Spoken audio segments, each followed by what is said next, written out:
Buenas tardes, te saluda tu hermano Luis Alberto Izaguirre de la Iglesia Restauración a las Naciones. Este es tu programa Volviendo a la Senda Antigua, Caminando con el Maestro. El tema que trataremos el día de hoy es Jesús y el adulterio, pero antes de ello vamos a ir al texto de Judas 1:5. Quiero recordaros que ya que una vez lo habéis sabido, que el Señor, habiendo salvado al pueblo sacándolo de Egipto, después lo destruyó a todos los que no creyeron.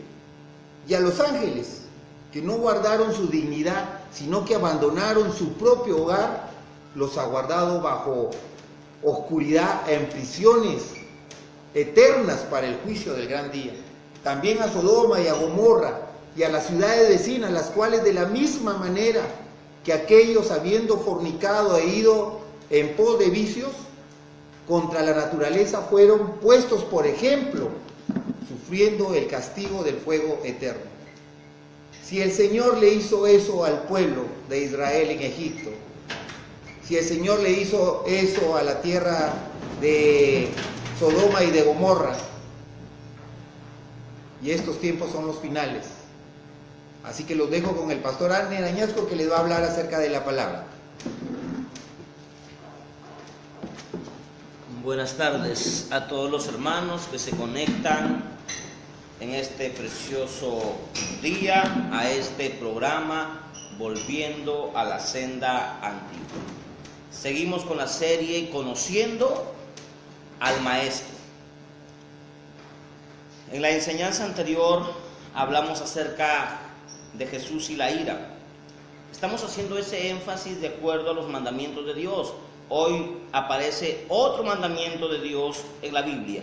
Y vamos a citar la palabra del Señor en el libro de San Mateo, capítulo 5, versículo 27 al 30. Mateo 5, 27 al 30. El tema de hoy se titula Jesús y el adulterio. Jesús, el adulterio. Leemos la palabra de Dios con la bendición del Padre, con la bendición del Hijo y con la bendición del amado Espíritu Santo. Oísteis que fue dicho, no cometerás adulterio, pero yo os digo que cualquiera que mira a una mujer para codiciarla, ya adulteró con ella en su corazón. Por tanto, si tu ojo derecho te es ocasión de caer, sácalo y échalo de ti, pues mejor te es que se pierda uno de tus miembros y no todo tu cuerpo sea echado en el infierno. Y si tu mano derecha te es ocasión de caer, córtala y échala de ti, pues mejor te es que pierdas uno de tus miembros y no que todo tu cuerpo sea echado en el infierno. Qué interesante es ver que en la enseñanza anterior también Jesús habló acerca de la exposición o acerca de lo propenso que un cristiano, que una persona de diferente religión, de diferente denominación, queda expuesta al infierno con tan solamente enojarse. Y hoy en día vemos que el adulterio no solo te expone al infierno, sino que te lleva al infierno. O sea, es algo más grave. Mire, y estamos citando una vez más los 10 mandamientos, la ley de Dios. Jesús empieza diciendo, oísteis que fue dicho. Esta expresión habla mucho de aquellos maestros de la ley que interpretaban la ley, que eran los peritos en la ley de Moisés, que ellos conocían realmente las definiciones y los aspectos morales que Dios les había dado para imponer al pueblo y así tener una nación basada en los derechos del otro y en los derechos de sí mismo. Pero hoy en día Jesús quiere llegar a algo más profundo, porque en Israel la pena capital para un adúltero o para una adúltera era la muerte. O sea, estos mandamientos que Jesús comienza a tomar en cuenta y a enseñarlos, dándoles vida, pero no solo diluyendo la pena capital, sino añadiendo un factor más que los judíos ignoraban.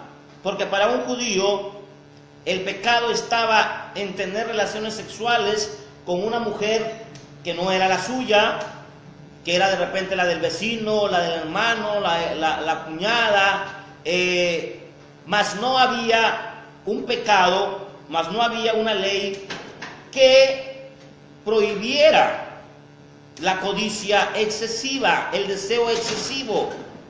No había ese deseo, no había, ese mandato, esa ley. Así que todos los hombres comenzaban a tener un corazón, una mentalidad bastante promiscua, bastante depravada, que codiciaban a quien ellos les daba la gana. Ese deseo excesivo es el cual hoy quiero hablar acerca de ello, porque esto no escapa, esta realidad del pueblo judío no escapa de la realidad de la iglesia de hoy, aunque hoy hay pues una serie de, una capa, podríamos decirlo de esa manera, una capa que ha cubierto este tipo de pecados.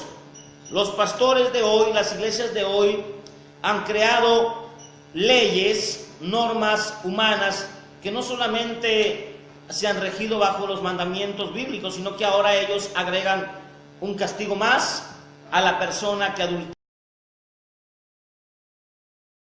actos contra el pudor, de acuerdo a sus organizaciones.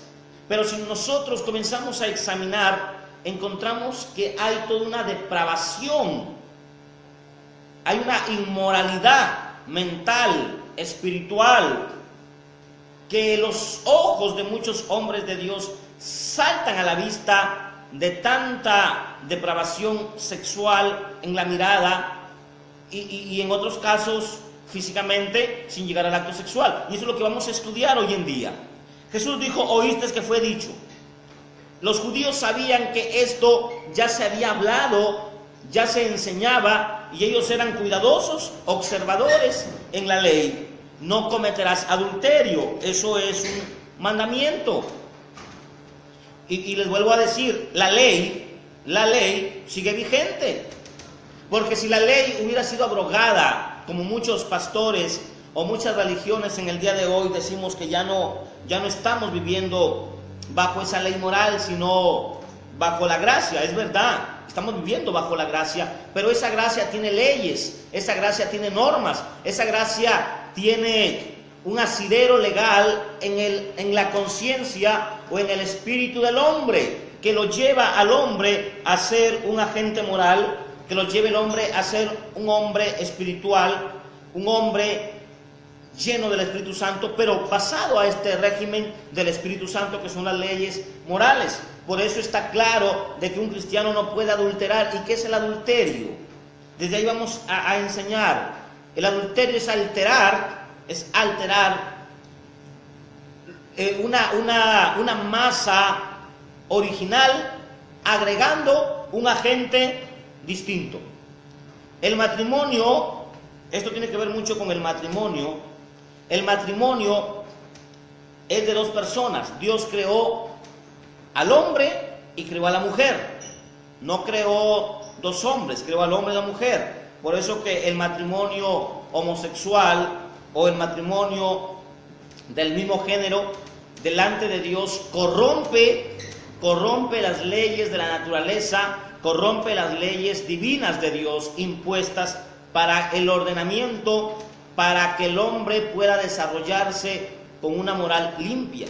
Por eso que el matrimonio homosexual delante de los ojos de Dios está mal visto, es un pecado. Pero aquí hay algo dentro del matrimonio natural, el matrimonio establecido por Dios, donde el hombre, por el pecado, descuida la parte emocional, la parte sexual, o el hombre nace bajo la tendencia de muchos de creérsela una persona galante, creer que la mujer es un objeto sexual, o creer que al casarse la mujer pasa a ser parte de la casa o de las cosas de la casa y no a tener el lugar que la Biblia enseña.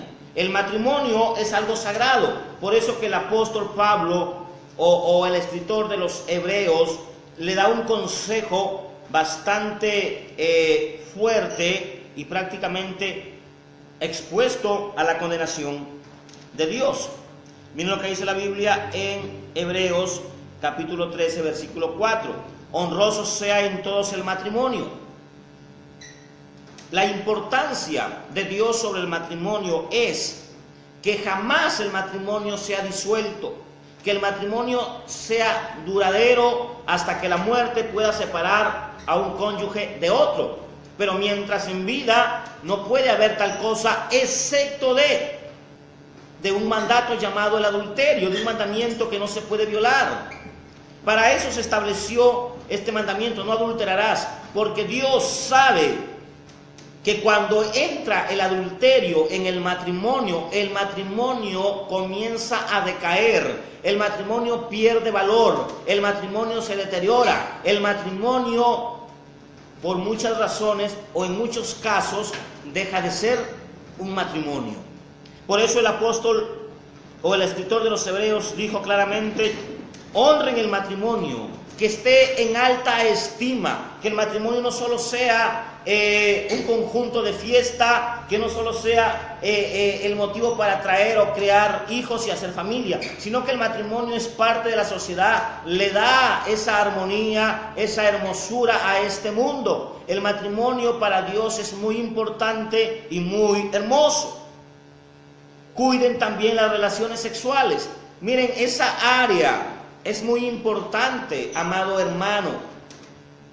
Es muy importante. Y hay un gran problema dentro de la iglesia, una mala enseñanza que se ha venido dando por muchos años. Creer de que las esposas de los hermanos están sometidas, sujetas al pastor, y es el pastor quien gobierna la vida de las hermanas. Y muchas veces se han impuesto leyes a las hermanas que tienen esposos, que son casadas. Se les ha puesto mandamientos de hombres, donde el pastor es quien gobierna a estas mujeres, donde el pastor es quien les dice a las mujeres cómo hacer las cosas dentro del hogar, dentro del matrimonio, cuando hay una cabeza que es el marido, que es el esposo, que tiene que gobernar la casa, no el pastor. El pastor da la enseñanza bíblica, no impone normas, y tampoco el pastor no puede meterse dentro de un matrimonio a decidir la vida de pareja. El pastor tiene que decidir la vida de pareja en su matrimonio. Por algo es un hombre casado. No puede haber dentro de la iglesia un pastor que no sea casado. No se puede permitir, amada iglesia, amado hermano que me oyes, si tu pastor o la persona que te está pastoreando, al cual tú le llamas pastor, es soltero, tenga mucho cuidado. La Biblia en Timoteo capítulo 3 manda que los pastores sean casados, no solteros. Si su pastor es soltero, no es un pastor. Necesita reunir todos los requisitos que manda la Biblia. No importa si habla lengua, no importa si es un ser espiritual, no importa si tienes experiencia religiosa, pero si usted, amado hermano, está pastoreando una iglesia y usted no es casado, hermano, siéntese a esperar, cásese, gobierne bien su casa para que después puedas gobernar la iglesia, porque estás propenso a generar un desorden en la iglesia y no vas a tener la autoridad de un hombre que tiene familia. Tenga mucho cuidado, no podemos aceptar un pastor soltero en la iglesia. Lo dice la Biblia, no lo digo yo, enójate con él. Pero las relaciones sexuales son muy importantes. Por eso dice la Biblia, honroso sea el matrimonio y la acción, el hecho, las relaciones sexuales. Eso no se habla mucho en la iglesia, porque se ha convertido en un tabú, en un temor. Pero eso se tiene que hablar, las relaciones sexuales, para evitar en muchos casos el adulterio, porque el adulterio no es más que una desviación sexual hacia otra persona, emocional, que tiene que ver mucho las relaciones sexuales con la parte emocional.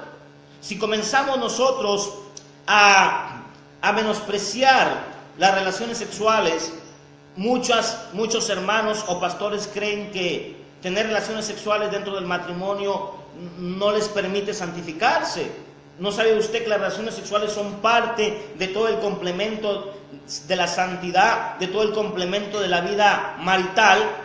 Miren lo que dice la Biblia en el libro de 1 Corintios 7, versículo 5. No os neguéis el uno al otro, a no ser por algún tiempo de mutuo consentimiento, para ocuparos sosegadamente en la oración, y volvéis a juntaros en uno, para que no los tiente Satanás por vuestra incontinencia. Todo hermano, toda hermana que se casó es porque no tiene el don de continencia. Por lo tanto, este hombre o esta mujer, si se casaron, es porque no se puede controlar ese ámbito sexual. Por eso el matrimonio también es dado para disfrutar de las relaciones sexuales. No puede una hermana cristiana negarse al marido porque este es inconverso. Si el marido quiere tener intimidad con usted, amada hermana, y usted casada con este hombre, pues usted no tiene por qué oponerse. Cuando usted comienza a oponerse porque el pastor le dijo, porque el pastor dice que si usted tiene sexo con su marido, su esposo, usted no va a santificarse bien, porque hay religiones que prohíben el sexo, hay religiones que ya están prohibiendo tener relaciones sexuales. Eso es un peligro. Eso es apostasía, imponer a la iglesia, meterles en la cabeza a las hermanas o a los hermanos que tener relaciones sexuales dentro del matrimonio no ayuda a la santidad, o tenerlos seguidos o tenerlos al momento que ellos desean no ayuda a la santidad. Eso es mentira del diablo, porque dentro del matrimonio no manda el pastor. Dentro del matrimonio, en las relaciones sexuales, no manda el pastor, no manda otra persona más que el esposo. Y si este esposo es cristiano, pues va a conocer bien lo que la Biblia enseña. La Biblia dice que el hecho, la acción sea sin mancilla, sin malos pensamientos, sin ver pornografía, sin tener relaciones promiscuas, sin una relación sexual santa. No os neguéis el uno al otro, a no ser porque el hermano o la hermana van a entrar en un tiempo de oración, en un tiempo de ayuno. Ahí no se puede tener intimidad sexual. Más, si no hay este tipo de motivo, júntense en uno. Las relaciones sexuales no son pecado, porque si ustedes comienzan a evitar este tipo de relación, este tipo de acción dentro del matrimonio, Satanás los va a tentar. Satanás los va a tentar. Tenga mucho cuidado. Si el pastor le dice que usted puede tener relaciones sexuales 2 veces a la semana con el esposo, 1 vez a la semana o 3 veces a la semana, no haga caso, no haga caso, pues la Biblia no enseña tal cosa. La Biblia dice, si no hay un motivo que sea espiritual para dedicarse a la oración o al ayuno, entonces vuélvete, ajúntate con tu marido para que no te tiente Satanás. Es la pareja que decide cuántas veces van a tener intimidad sexual, no es el pastor. No es el pastor, es la pareja. La Biblia también nos enseña ahí mismo en 1 Corintios capítulo 7, versículo 34. Asimismo hay diferencia entre la casada y la doncella. Mire, note bien usted esto, la diferencia que hay entre la señorita, la doncella y la casada. La soltera o la doncella tiene cuidado de las cosas del Señor para ser santa en cuerpo, espíritu y alma. Pero la casada, y estamos hablando de esto porque el adulterio, nadie cae de noche a la mañana en adulterio. No es que hoy conocí una mujer y caí en adulterio. Esto es como una grieta que va lentamente comiendo, al punto que el hermano o la hermana se despierta enredado entre las piernas de un hombre o de una mujer que no es la suya, y en una cama de hotel que no es la suya. Por eso dice claramente, las casadas tienen cuidado de las cosas del mundo, de cómo agradar a su marido. Pero ¿qué dicen los pastores religiosos y santurrones en el día de hoy? Le dicen a las hermanas casadas que ellas tienen que agradar a Dios, que tienen que agradar que se tienen que vestir para Dios, que tienen que actuar para Dios, cuando la Biblia misma, el mismo Dios dice que la mujer casada tiene que agradarle a su esposo. Quítese esa religiosidad, amado pastor, amado hermano. Cuando usted se casa, usted pasa a ser propiedad del marido y el marido pasa a ser propiedad de la mujer. Por lo tanto, hay un agrado dentro de ambos. La mujer se viste para el esposo se viste para la mujer. Aquí no viene la parte religiosa donde hay que vestirse para Dios. Ahí la gente llega a ese extremo porque ellos creen que vestirse para Dios es ponerse falda larga y tener una lengua enorme llena de veneno. Ellos creen que vestirse para Dios es obedecer al pastor al punto que pareciese que el marido fuera el pastor y no el esposo con quien se casó usted. Y eso lo vemos en las iglesias constantemente. Quizás en su iglesia estamos viendo que el pastor tiene 50 mujeres, que claro, no tiene sexo con ellas, pero les ordena. Pero la Biblia me enseña a mí, que la mujer casada le agrada al marido. Escuche bien esto. Y el hombre casado le agrada a su mujer. Tiene más cuidado de cómo vestir, de cómo andar, de cómo hablar, para que el marido sea agradable en esto. Amada iglesia, entienda esto. Estoy hablando del matrimonio. Otra cosa es agradarle a Dios ambos en vida, en cuerpo y en espíritu. Eso es otra cosa. No va a malinterpretar a usted decir que estoy diciendo lo contrario. Estoy hablando del área del matrimonio, el área del matrimonio. Por eso que hay hermanitas que se casan, tienen 25 años de edad y parecen viejitas. Y el marido cuando llega quiere ver una mujer agradable, lo que ve es una anciana despintada, una anciana que se viste como monja, una anciana que por estar metida en la iglesia no se baña, descuida el hogar, descuida su aseo personal. El marido llega, es tentado por el diablo porque él quiere encontrar una esposa, pero encuentra una esclava del pastor. Y eso es tristeza, hermano, porque se enseña mal. Porque se enseña mal la palabra. Y cuando la palabra se enseña mal, entonces Dios no puede obrar. Es un peligro. Y bendito sea el Señor, porque hoy nos está enseñando claramente. Y dice la Biblia en Hebreos: pero a los fornicarios y a los adúlteros los juzgará Dios.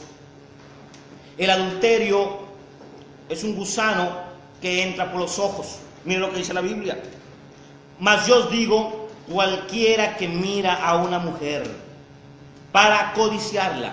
Aquí la expresión codiciarla es un deseo excesivo, es un deseo prohibido, es un deseo que se sacia a toda costa o a todo costo. La gente hoy en día, más los líderes religiosos, saben que no pueden tener sexo, aunque hay muchos que calladito tienen su amante. Es una tristeza ver las encuestas en el Perú, en Estados Unidos, en Latinoamérica. Hay pastores que tienen un amante a escondidas y son tan sabios, son tan astutos que nadie sabe. Pero ese es el tipo de pastores que andan en adulterio. Pero hay otro tipo de pastor, que adultera con todas las hermanas en la mente porque no anda correctamente bien. O sea, hay que tener mucho cuidado en esa parte. Oí hace mucho tiempo a un teólogo decir de que adulterar o adulterio es tener relaciones sexuales con una mujer sana, o sea, una mujer de casa. Pero tener relaciones sexuales con una prostituta, este hombre decía que eso no era adulterio. Yo le llamé la atención hace mucho tiempo, oír tremenda barbaridad. Pues la Biblia a mí me enseña que el que se une con una ramera es un solo cuerpo con ella, porque son uno solo.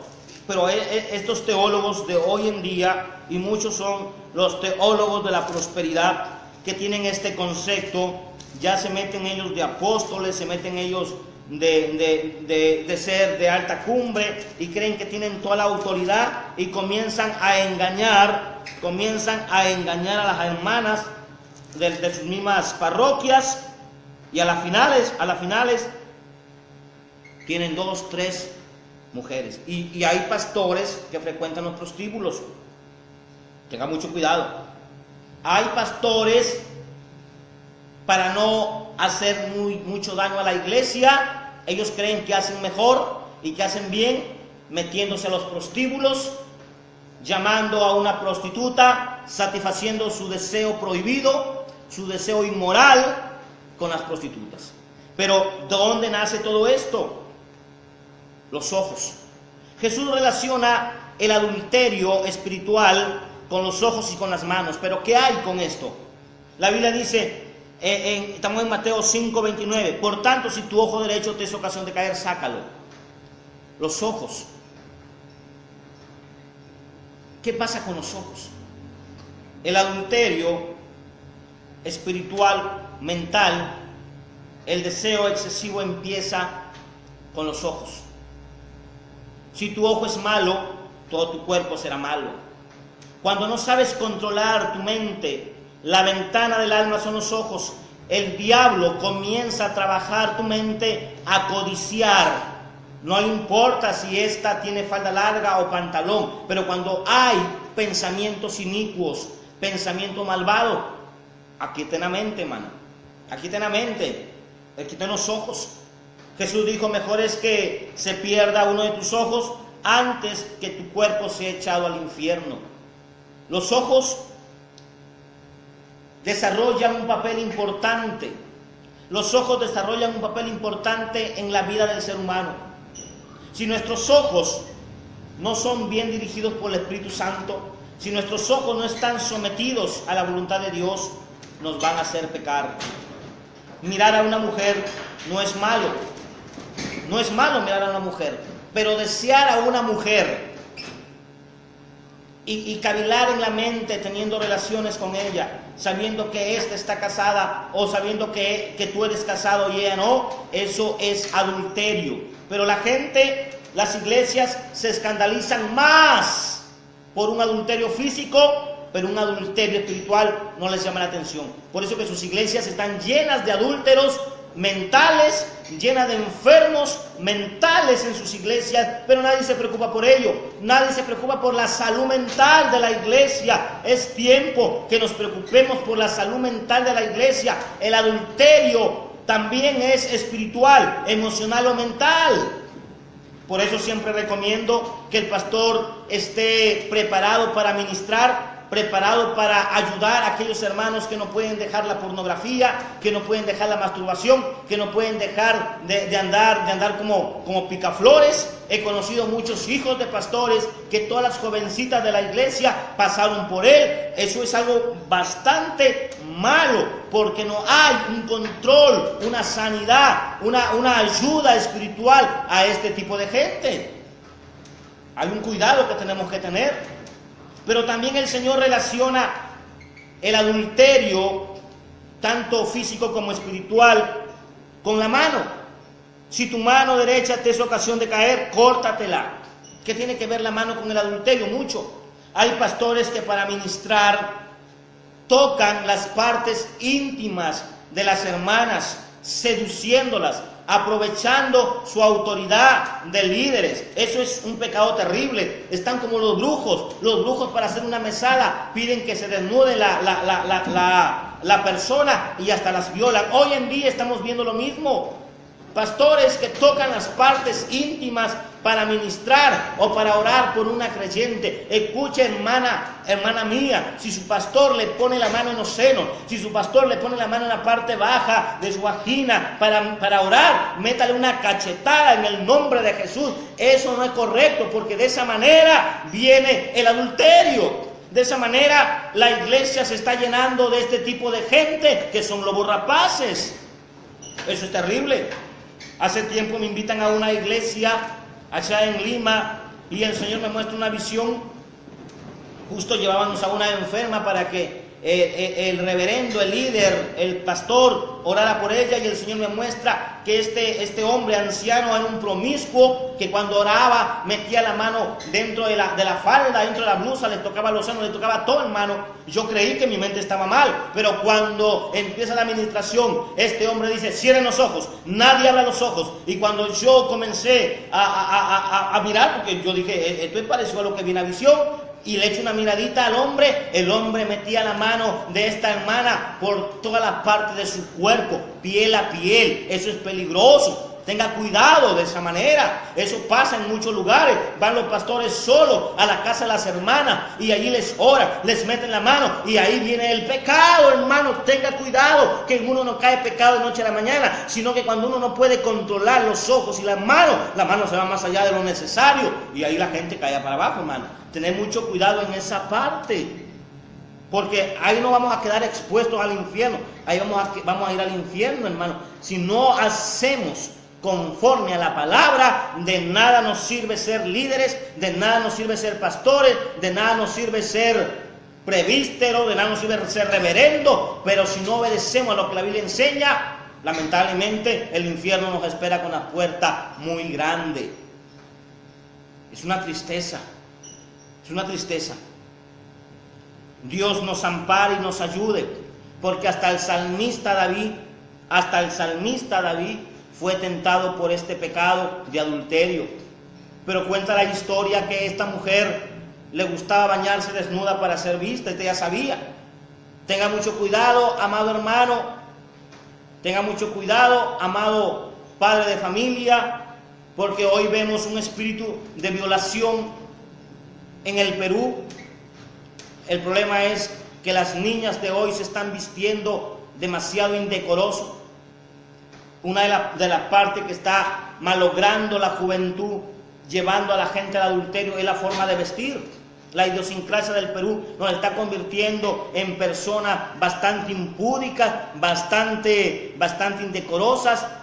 Prácticamente vestimos sexualmente de una manera muy mala. A Dios no le agrada esa parte.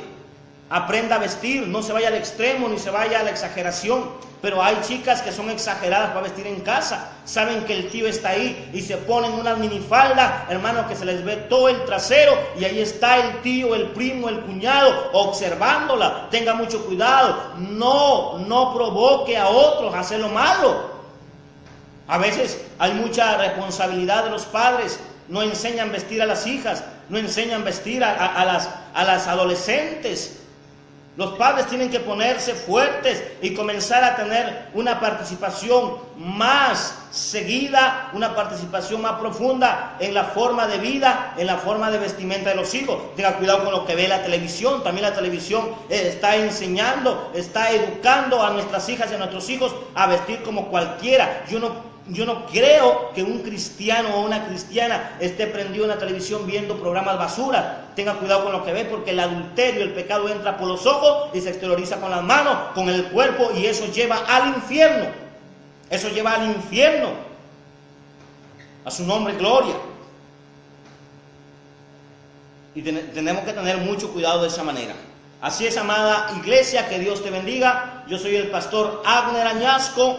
Conmigo será hasta el siguiente programa. Déjanos tu comentario en la parte de abajo, que nosotros te estaremos respondiendo según tu necesidad. Con ustedes, el hermano Luis Izaguirre. Buenas tardes. Este es tu programa, Caminando con el Maestro, de la Iglesia Restauración a las Naciones, volviendo a la senda antigua. Pues es una gran verdad. El deseo empieza primero en tu mente. Luego pasa a tu corazón y finalmente da luz al pecado. Si tienes este problema, no te escandalices. Todo el mundo lo ha tenido, esos malos pensamientos, esa suciedad, esa basura que viene a tu mente, todo el mundo lo ha tenido. Pero ¿cuál es la diferencia? Que cuando tú tienes a Jesucristo en tu corazón, Jesús te dice que todo mal pensamiento llévalo cautivo a la presencia de Cristo Jesús. Y Él, que sobrepasa todo entendimiento, va a guardar tu corazón y tus pensamientos en Cristo Jesús. ¿Qué tal promesa? Grábatela y clama. Anda a tu cuarto, anda a tu habitación y ahí humíllate. Señor, dile la verdad. Yo he estado pensando mal de la mujer de mi prójimo, de la mujer tal que está casada. Díselo a Dios. Cuando tú eres directo con Dios y eres transparente, el Señor te va a perdonar y te va a enviar la ayuda para que tú puedas vencer esta parte que se llama adulterio. Aquí nos encuentran los lunes, los miércoles y los viernes. Que Dios te bendiga.